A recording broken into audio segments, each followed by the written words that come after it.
All right, everybody. In this video, I'm going to talk about the different types in C++, the basic primitive types that are built into the language. So let's just get started, and we'll update our Hello World program to do something a little bit more interesting by the end of it. Okay.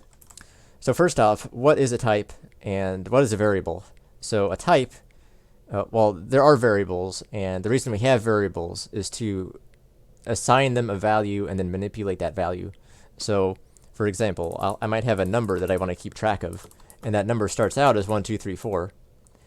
But then later on, let's say I want to add something to that number. Or for example, if I'm keeping track of something more realistic, some money, for example. If I'm keeping track of someone's money and then they deposit $1,000, I'm going to want to keep track of that current value of that money. So that's mainly what variables are used for, to keep track of these different values. So we give variables a name and we give them a type, and certain variable types can only hold certain values. So these are the values that it can hold on the right hand side here. Okay. So generally, just to recap, we've got our type of variable and then our name of this particular variable and then the value that it holds. So I can have two variables of the same type. Like, this is kind of bad. You don't want to name it like money1, money2, but you can name it that way. And so these are two different variables that are holding two different values. And notice that the first time we make a variable, we have to declare its type on the left-hand side. But after that, whenever we use it in any other situation, let's say money1 equals money2. Because that's a thing we can do. We can just set money1 equal to money2. Whenever we do it with a variable that already exists, we don't need to declare the type. So those are important things we'll get into later again. But basically that's the structure. You want variable type plus the name and then the value. So, okay. So here for the type, we've got a bool. And bool is short for Boolean, which is a famous person in computer science history. But most people just call these bools instead of Booleans. Bool can either hold, it can only hold two values. It's either true or false. And so you just type it out as true or false, and then that's what that means. Bools are mostly used for evaluating if something is true or false. I mean, that sounds kind of obvious, but like if there's an if statement, if if b, sometimes you might say if b is true or false, but really most languages have it where you can just type if b, and then it just knows to check whether it's true or false, because that's all it can really do. There's one more thing about this that I want to mention, and that true is also equal to 1 generally, and false is equal to 0.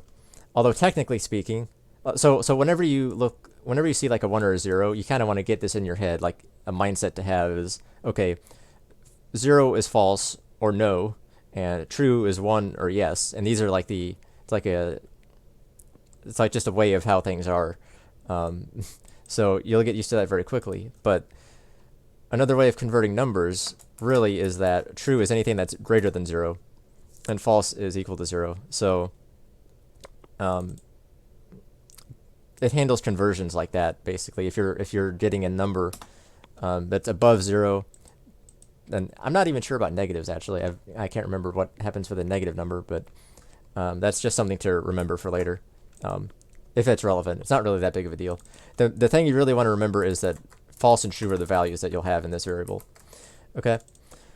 So the next type that we're going to talk about is the integer. And if you remember from math class, there's different types of numbers out there. There's fractions, decimals, there's integers, and whole numbers.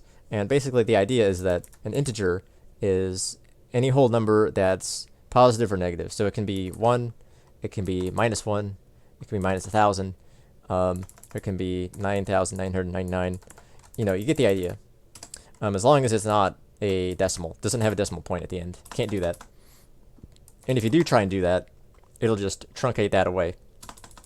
So it'll just pretend that that decimal point is not there. That's what it will try to do. So if I type in 100.5, it'll just be 100. If I type in 100.99999, it'll still be 100. So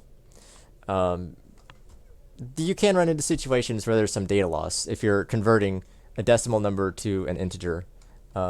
It won't round it, so you can't really you can't really just approximate things that way, because if you're thinking, oh, this will round up to 101, that's not really true. So if you're doing this truncating multiple times, you're probably going to lose a lot of information, and there's no way to really get it back. So now a couple more things about integers. While it can go really high and really low with both positive and negative, there is a limit, and that limit is 2.1 billion. Okay. Now it goes 2.1 billion in positive direction and in the negative direction. But if you want it to go even further, you can say unsigned int I. Well, I is just the name, but unsigned int is gonna be the thing here. So what this means is that we don't care about the negative sign.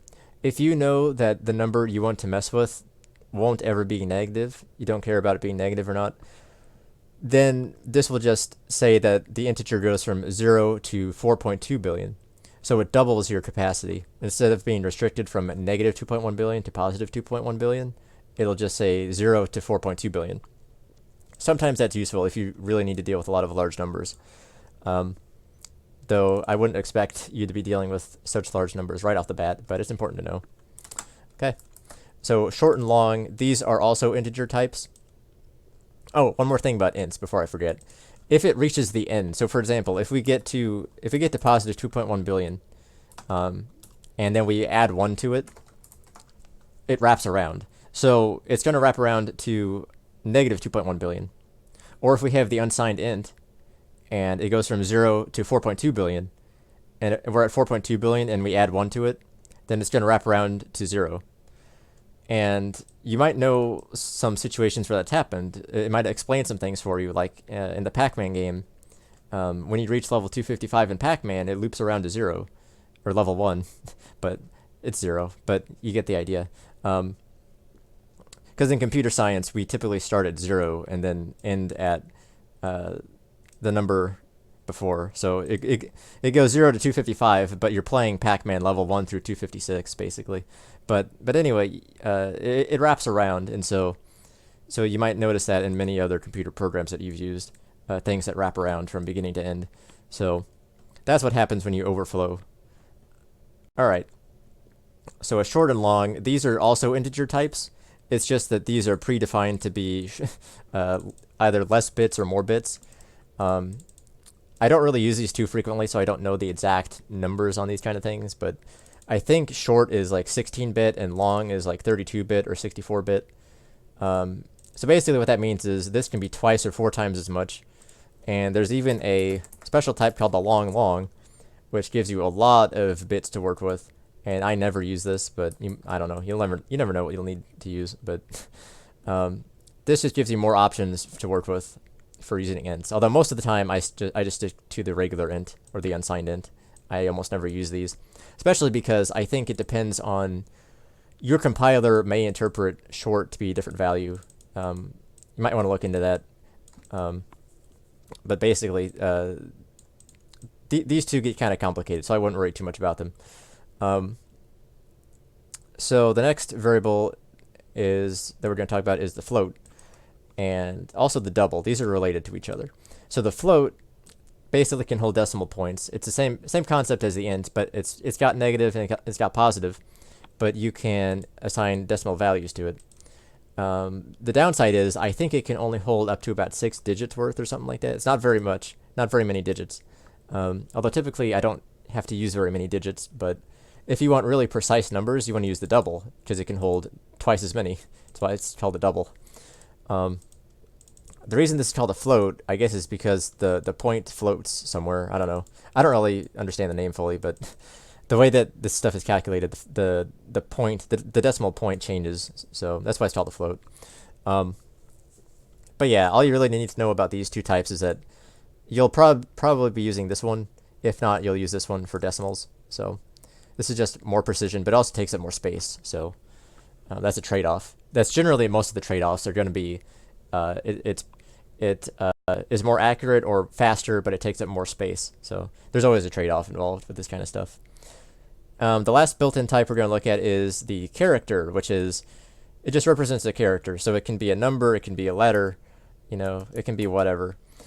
Okay, so that basically covers it. Although it can't just be empty, I don't think. So there we go. It was giving me an error there. So so now we've gone over all the basic types. I think we'll just leave this video off with that, and in the next video we will manipulate some of these types to change our output in the Hello World program. So be sure to like and subscribe if you enjoyed this content, and we'll see you in the next video. Thank you all for watching.